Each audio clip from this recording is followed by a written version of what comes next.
தான் பயாலஜிக்காக பிறக்கவில்லை, கடவுள் தான் தன்னை பூமிக்கு அனுப்பியிருப்பதாக பிரதமர் மோடி பேசிய வீடியோ இணையத்தில் பரவி வருகின்றது.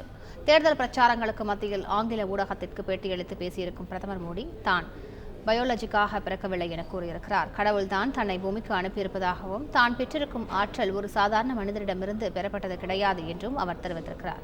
இந்த ஆற்றலை கடவுள் தான் கொடுக்க முடியும் என்றும் தன்னை பூமிக்கு அனுப்பியதே பரமாத்மா தான் என்றும் கூறியிருக்கிறார். ஏதோ ஒரு விஷயத்தை நடத்தியே தீர வேண்டும் என்பதற்காக தன்னை கடவுள் பூமிக்கு அனுப்பியிருப்பதாகவும் கூறியிருக்கிறார். சமீபத்தில் வாரணாசியில் ஆங்கில ஊடகத்திற்கு அவர் அளித்திருக்கும் இந்த பேட்டியின் கிளிப் இணையதளங்களில் வேகமாக பரவி வருகின்றது. சமீபத்தில் பூரி ஜெகநாதர் மோடியின் பக்தர் என பாஜக தேசிய செய்தி தொடர்பாளர் சக்பித் பத்ரா பேசியது பெரும் சர்ச்சையை ஏற்படுத்தியிருந்தது. அவர் மன்னிப்பு கேட்டாலும் எதிர்க்கட்சிகள் கண்டனம் தெரிவிக்கும் வேளையில் மோடியின் பேட்டியும் வேகமாக பரவி வருகின்றது. செய்திகளை உடனுக்குடன் தெரிந்து கொள்ள உடனே சப்ஸ்கிரைப் பண்ணுங்க.